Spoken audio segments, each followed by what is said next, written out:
lot of clarity on the kingdom impact. Everybody says some type of Christian activity, but it really, I think there were a couple of examples that were probably a little bit more thought out on what you guys will do exactly in terms of Christian activity. So if you guys could be clear on that, it helps kind of drive the narrative home that you guys have thought through that, rather than just say high-level evangelism, high-level discipleship. Okay. But good job, everyone. Yeah, no, I agree. I think if there was a little bit more clarity on, how you would do the kingdom work, that would be great. The other question I had for some of you, where there's no equity involved and so on, are some of these organizations set up as a non-profit organization? Right? Some are and Yes. some are not. Some are not, because, one of the questions I think people will ask you, let's say that, someone wanted to donate money, right, into an organization, because of kingdom work oriented stuff that you're doing, some of them will ask, well, is it a bona fide charity so that they can get a tax deduction when they donate money to it, right? And especially if they do it through, a donor advised fund or something like that, those donor advised funds will want to look at the back, what's this company and what do they do, and, are they registered with the government? Do they have, sort of permission by the government to do this? So those are some of the things that you should think about, is, if you are a nonprofit, then set it up in your country and set it up so that, the government authorizes you, because then people will be able to donate money.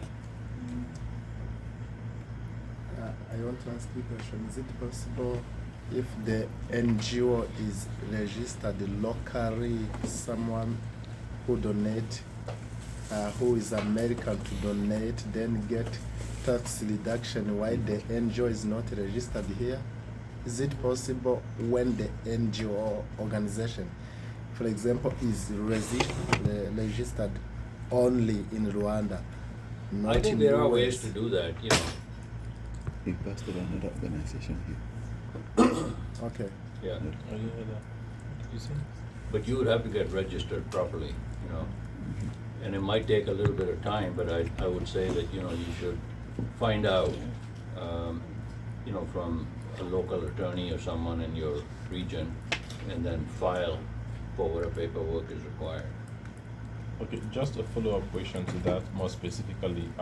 My organization was registered in Nigeria earlier this year, and we've done all the paperwork. So the question then is, do I need to register here? No, you don't have Okay, to. okay. Like a donor advised fund might not be, money coming to a donor advised fund. They might say, no, you can't invest, but private foundations can invest in non-US entities. So the key thing is to make sure that you are registered properly in your local government. Okay.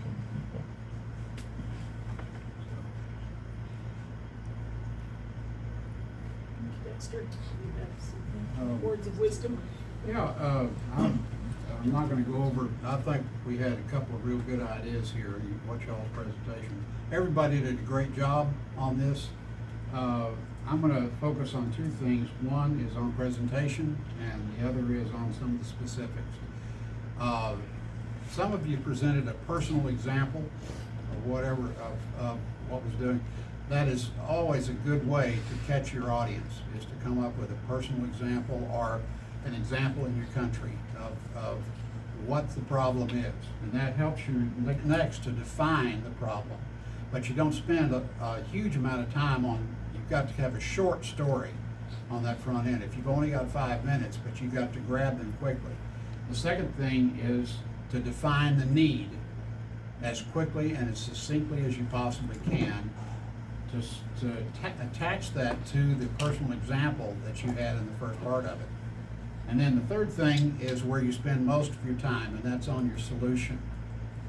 And the solution, one thing that I saw that could be improved on most of them is, tell us what you're gonna spend the money on.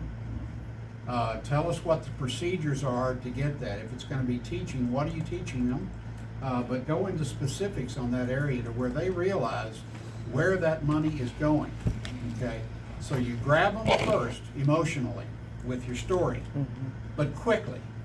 And then on your need, you take that emotion that you've grabbed and you put a problem with it. And then you come in with your solution, and that's where you spend your time, is on that solution.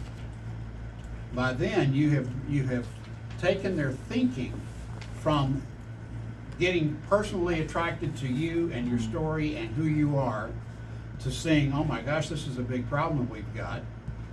And then the third is, man, they've got a pretty good solution here on how to do it. So they've gone through this process to where now they're with you. You went through that process yourself when you decided to support the product, the process, and the project that you're working on.